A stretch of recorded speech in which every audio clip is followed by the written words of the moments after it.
everyone, welcome to ABC. Today we are dealing with another topic of botany that is mycorrhiza. देखो mycorrhiza को start करने से पहले मैं आपको बताती हूँ एक जनरल इंट्रोडक्शन। देखो mycorrhiza एक सिम्बायोटिक एसोसिएशन है। सिम्बायोटिक एसोसिएशन किसका? जब दो चीज़ें, दो ऑर्गेनिज्म या दो लोग एक साथ रह रहे हैं, क्यों रह रहे हैं? मतलब से वो उसको कुछ चीज़ प्रोवाइड कर रहा है और वो जो है उसको कुछ चीज़ प्रोवाइड कर रहा है जो वो खुद से नहीं बना सकता। ठीक है, तो वो एक दूसरे के लिए म्यूचुअली रिलेशनशिप में रह रहे हैं, म्यूचुअल रिलेशनशिप में रह रहे हैं। ठीक है, ऐसे ही अगर हम घर में भी बात करें तो हमारे पेरेंट्स हमारे साथ रह रहे हैं, क्यों रह रहे हैं? मतलब से। हाँ, प्रैक्टिकली देखें तो मतलब से कैसे? वो हमको हमारी जीने के लिए सभी चीज़ें प्रोवाइड कर रहे हैं हमको, और हम जब वो असहाय हो जाएंगे, बूढ़े हो जाएंगे, तो हम उनको सभी चीज़ें प्रोवाइड करेंगे जो वो उस समय नहीं ऑब्टेन कर सकते। ठीक है, सो देखो माइकोराइजा भी हमारी एक म्यूचुअल रिलेशनशिप है जिसमें दो ऑर्गेनिज्म एक साथ रहते हैं और एक दूसरे से चीज़ें लेते हैं जो वो खुद नहीं बना सकते। Okay, now start our topic mycorrhiza. Mycorrhiza जो है वो एक ग्रीक वर्ड से लिया गया है जिसका मतलब माइकीस का मतलब होता है फंजाई और राइजा का मतलब होता है रूट। ये एक सिम्बायोटिक रिलेशनशिप है रूट ऑफ हायर प्लांट्स के बीच में और फंजाई के बीच में। ठीक है, तो देखो जब प्लांट्स होते हैं, जो हायर प्लांट्स हैं, वो म्यूचुअल रिलेशनशिप में फंजाई के साथ रहते हैं, उसको हम माइकोराइजा बोलते हैं। ओके, आ गई बात समझ में? जहाँ पे जो फंजाई होगी वो खाना प्रोवाइड करेगी, कैसे? हायर प्लांट की रूट से, जबकि जो हायर प्लांट होंगे वो मिनरल एलिमेंट प्रोवाइड करेंगे फंजाई को। ओके, तो ऐसे ये म्यूचुअल रिलेशनशिप में रह रहे हैं। जो माइकोराइजा टर्म था वो सबसे पहले German botanist Albert Bernhard Frank ने 1885 में दिया था। ठीक है, the symbiotic relationship between the root of higher plants and fungal hyphae is called as mycorrhiza. तो जो सिम्बायोटिक रिलेशनशिप होता है रूट्स ऑफ हायर प्लांट्स के बीच में एंड फंगल हाइफी के बीच में, उसको माइकोराइजा बोलते हैं। जो फंगल पार्टनर है वो खाना प्रोवाइड करता है हायर प्लांट्स की रूट से, और जो हायर प्लांट होता है वो मिनरल एलिमेंट प्रोवाइड करता है फंजाई को, जो कि मैंने आपको पहले ही बता दिया। Now mycorrhiza play a very important role in absorbing water from plants growing dry condition।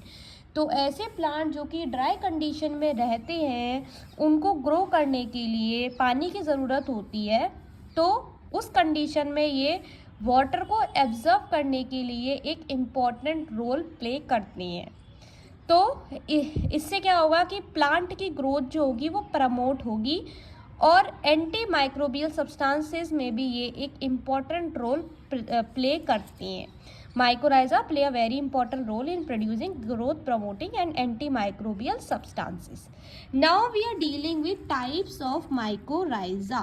तो देखो टाइप्स की बात करें तो दो टाइप्स के माइकोराइजा देखने को मिले हैं, एक एक्टोमाइकोराइजा और एक एंडोमाइकोराइजा। एक एक करके दोनों के बारे में पढ़ेंगे। Ectomycorrhiza, when the fine rootlets are enveloped by a sheet of pseudoparenchymatous fungal tissue which send branches inward in cortical cells।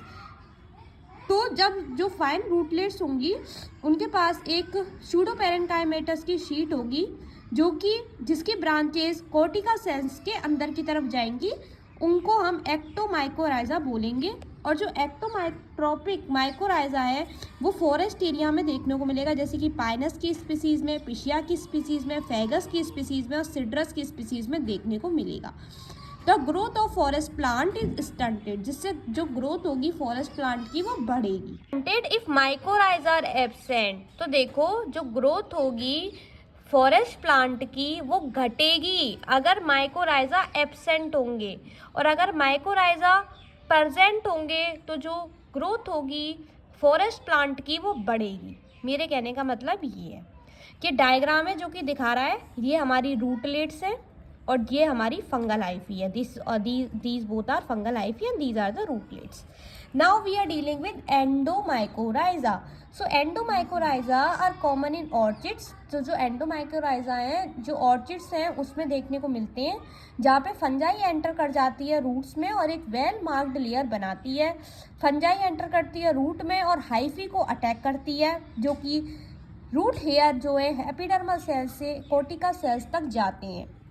इसके बाद अगर हम इनके टाइप्स की बात करें तो 3 तरीके के टाइप्स देखने को मिले हैं माइकोराइजा के. These are arbuscular mycorrhiza, ericoid mycorrhiza and monotropoid mycorrhiza. Okay, now we are dealing with arbuscular mycorrhiza. देखो एर्बस्कुलर माइकोराइजा जो होते हैं उनको हम AMF भी बोलते हैं, और ये एक सिम्बायोटिक फंजाई है जो कि कोर्टिका सेल्स जो है वस्कुलर प्लांट की रूट्स में उसमें जाते हैं और एयरवस्कुलर का प्रोडक्शन करती है. पढ़ लेते हैं इसको.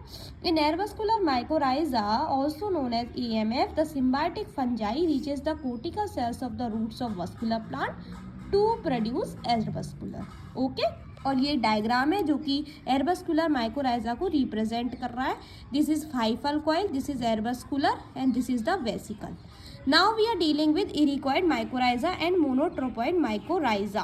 तो बच्चों इरिकॉइड माइकोराइजा जो इरिएसी प्लांट्स हैं और जो माइकोराइजल फंगल लीनिएज हैं वो एक साथ आ जाते हैं और एक म्यूचुअल एसोसिएशन बनाते हैं जिसको हम इरिकॉइड माइकोराइजा बोलते हैं. Monotropoid mycorrhiza, this kind of mycorrhiza can be found in various genera of orchidaceae and ericaceae sub family मोनोट्रोपॉइडी. तो इस तरीके का जो माइकोराइजा है वो जो जेनरा है ओरिचिडिएसी के और इरिएसी के और जिसकी सब फैमिली मोनोट्रोपॉइडी है उसमें देखने को मिलती हैं. देखो मोनोट्रोपा हाइपोपिट्स ये एक नॉन ग्रीन सेप्रोफाइटिक हर्ब है with short fleshy root invested with hyphal sheath and forming Hartig net in cortical zone. देखो जो मोनोट्रोपा हाइपोपिट है वो एक नॉन ग्रीन सेप्रोफाइटिक हर्ब होता है. देखो सेप्रोफाइटिक का मतलब होता है जो कि डेड एंड डिकेइंग ऑर्गेनिजम्स के ऊपर रहेंगे और वहाँ से अपना खाना ऑब्टेन करेंगे. हर्ब का मतलब होता है कि जो छोटे पौधे होते हैं और वो हमारे लिए मेडिसिन पर्पस के लिए इम्पॉर्टेंट होते हैं.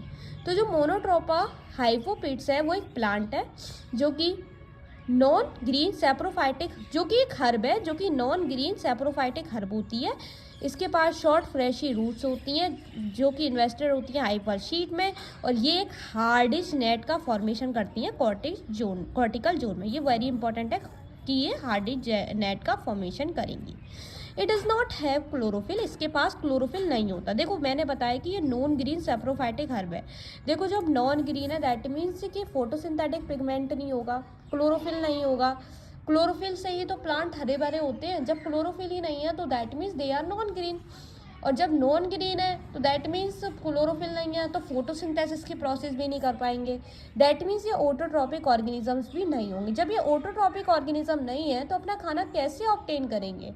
तो देखो दूसरे ऑर्गेनिजम्स के ऊपर रह के या दूसरे ऑर्गेनिज्म से अपना खाना लेंगे. That means they are heterotrophic. So they are heterotrophic. So what type? So they are saprophytic herbs. Saprophytic means dead and decaying organisms के ऊपर रह के अपना खाना लेंगे. अगली बात समझ में.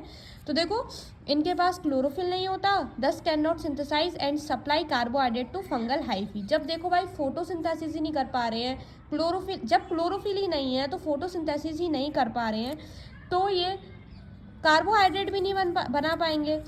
तो ये क्या करते हैं, ये सिंथेसाइज नहीं कर सकते कार्बोहाइड्रेट का और ना ही उसको सप्लाई कर सकते फंगल हाइफी में. Boletus is a mycorrhizal fungus that exist in association with the root of pine and monotropa plant and act as a bridge between them. This is very very important. तो देखो very short में आ सकता है. तो देखो बोटियस जो कि एक माइकोराइजल फंगस है ये एसोसिएशन में रहता है. जो रूट्स होती हैं पाइन की और मोनोट्रोपा प्लांट्स के बीच की जो एसोसिएशन होती है उसमें रहते हैं और यहाँ पे ये एक दूसरे के साथ ब्रिज की तरह काम करेंगे मोनोट्रोपा प्लांट्स के बीच में और रूट्स ऑफ पाइन के बीच में. So this is all about the types of mycorrhiza. Let's talk about the significance of mycorrhiza. सबसे पहला है हमारा रोल इन एग्रीकल्चर. तो एग्रीकल्चर में क्या रोल है माइकोराइजा का. So increase water absorption of nutrient and water.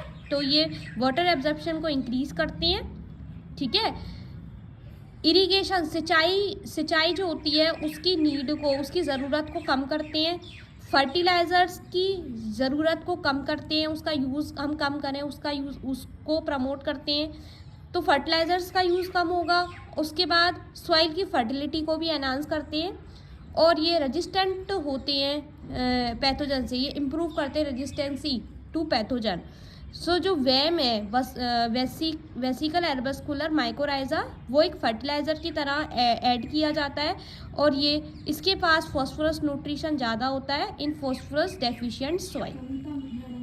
जो वैम होता है वो एक बायो फर्टिलाइज़र की तरह काम करता है। तो जो ऐसी सॉइल जिसमें फॉस्फोरस कम होगा उसमें हम वैम को ऐड करेंगे। क्यों करेंगे? क्योंकि जो वैम होता है उसके पास पी न्यूट्रिशन ज़्यादा होता है। ठीक है, लास्ट है हमारा रोल इन फॉरेस्ट्री।